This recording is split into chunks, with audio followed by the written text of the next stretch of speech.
It's time for our NBA mailbag. We've been collecting your questions, so now it is time to dole out some answers. So let's start on YouTube with 2K Life. What seed do you think the Lakers will be if they make the playoffs? Now, that's a very interesting question, and I've responded to this question multiple times. I've gone back and forth about where I think the Lakers are going to end up. People think I'm crazy. Well, actually, that's not true. I think everyone else is crazy because apparently no one thinks the Lakers are going to make the playoffs. Is LeBron James not on the Lakers? Did I wake up and LeBron is not a member of the Los Angeles Lakers? You do realize that LeBron's teams, on average, win 50 games a year.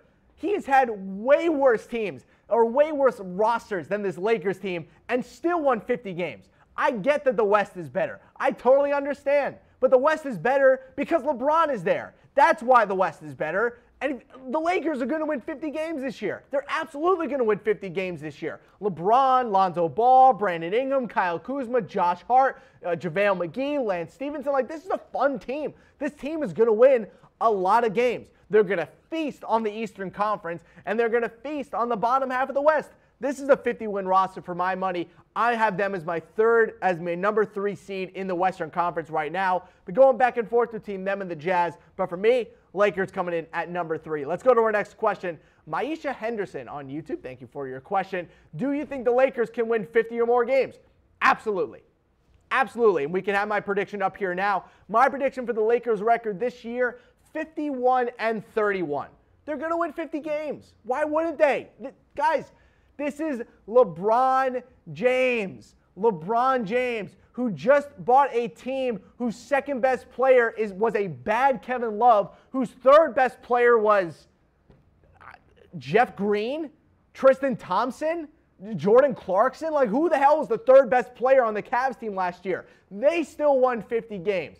This team is going to win at least 50 games this year, and I would not be surprised if they reach 55. I like this team a lot. I think by midseason, they're really going to get it going and go on a nice win streak. So 51-31 is my choice for the Lakers prediction or record this year. Got a question from Real Jack Ross on Twitter. Thank you for your question, Jack, though you're a little bit more of a baseball guy than an NBA guy. Are the Mavs a dark horse this season with that solid and dynamic young core, plus Dirk over under 30 points per game?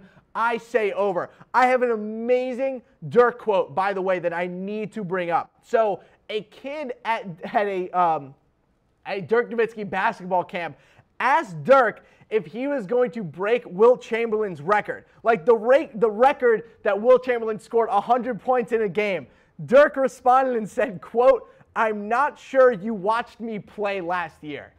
I love it. Thank you, Dirk. He's not going to break no 100-point record. I'll take the under on the 30 points per game. But for the Mavs, dark horse, yes, but I don't see the success. I think they're going to go 40-42. Their over-under wins is 34.5. I think that's very low. I'm going to take the over on that. I think the Mavs are going to end up being, maybe the 9 or the 10 seed in the West. So 40-42 for me with the Mavs. I don't think they make the playoffs. I think they end up missing it. Maybe they're the 11 seed, which will end up being like the 7 seed in the East. But the Mavs, for me, I just don't think they have that punch. Maybe they make a move for Jimmy Butler at the deadline. That would be awesome. But for now, I just don't see the Mavs making the playoffs quite yet. All right, we got another YouTube question from Christian Rodriguez. Should the Bulls try to push for a 7 or 8 seed in the playoffs and upset some teams, or keep tanking for picks? Tank. Tank for picks. Look, the Bulls are playing this perfectly. A lot of great young pieces. They have their guy in Zach LaVine. Lauri Markkanen was fantastic last year. They have a great couple of guys down low to add with Bobby Portis, as well as Wendell Carter Jr., a nice vet in Robin Lopez. They add Chandler Hutchison in the draft too. This Bulls team is growing very, very well. But for me, I just don't think the Bulls are end up going to getting close to the playoffs. They just don't have enough pieces. Remember, you can still be bad in the NBA and still have a good year. If you're the Bulls, being super bad is not a bad thing. That's fine. You want to be bad. Let the kids take their lumps. Let them get their minutes and lose some games. I have the Bulls as the 11th seed in the East next year. I think they'll be better than a lot of the other bad teams in the East, but they're still going to be a part of the bad teams in the East. Got a question here from Thomas Beam on YouTube. Do you think the Pacers have a chance to reach the Eastern Conference Finals? I think there's always a chance to do anything in the NBA because anything could happen, but realistically, no. They're a good team, but they're simply not in the class of a Raptors, Celtics, or 76ers. I think there's a clear first tier of the 76ers, the Celtics, and the Raptors. There's a second tier with like the Pacers, the Bucks, and the Wizards. There's a third tier with like the Heat and the Pistons and the Cavs. Like there's a bunch of different tiers in the NBA playoffs right now for the East at least. I just don't think the Pacers are in that first tier quite yet. They will be soon, but not quite yet. Giuseppe Jacobs, another YouTube question saying, Harris, us Celtics fans got to stick together. What is your exact prediction for the Celtics record this year? Well, I do have an exact prediction for you, down to the very game that they're going to play and win this year. 61-21 for the Celtics this season. This is a 60-win roster if everyone stays healthy. Marcus Smart would start on about 85% of the teams in the NBA. He is the Celtics' third-string point guard going into next season behind Terry Rozier and Kyrie Irving. This team is so unbelievably deep. Jaylen Brown, Gordon Hayward, Jason Tatum, one of the Morris twins coming in as one of the wing players. Down low, they're super deep as well. They add Robert Williams to Al Horford and Aaron Baines. This is the deepest team in the NBA, and I think the Celtics are going to be the Eastern Conference's representative for the NBA Finals next year. But let me know what you guys think. Will the Celtics make it to the Finals? Type a Y for yes or type a N for no. Can I make a Y? Does that look like a Y? I don't know. Y? I can't do it. I'm putting up a Y for yes. I absolutely think the Celtics are going to make it to the NBA Finals. Next question from Invader GMs, I'm not sure. If LeBron and the decent Lakers were to beat the 5 All-Star Golden State Warriors this year and win the NBA championship, would you consider him the best player of all time? Well, I already consider LeBron James to be the best player of all time. If you go back and watch our YouTube video of me claiming that LeBron is now the GOAT.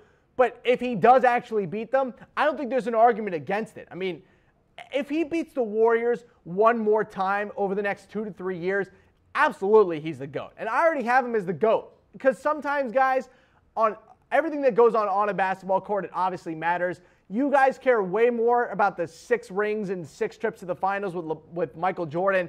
I care more about the fact that LeBron went to more finals than Michael Jordan and went up against more difficult teams. The Warriors are better than any single team that Michael Jordan was ever on or faced in his entire NBA career. I think the Warriors would have smashed Michael Jordan multiple times in the NBA Finals. It is a shame that LeBron has to go up against the best team that was ever assembled because he should have ended up with at least 5 or 6 titles already. So for me, LeBron number 1, Michael number 2, Magic number 3, Kareem number 4, and then Bill Russell number 5. If you're wondering where Wilt Chamberlain is, he's on the bottom half of this list. I'm not a big Wilt Chamberlain guy. He can never beat Bill Russell. Can never do it. Let's move on to our next question here.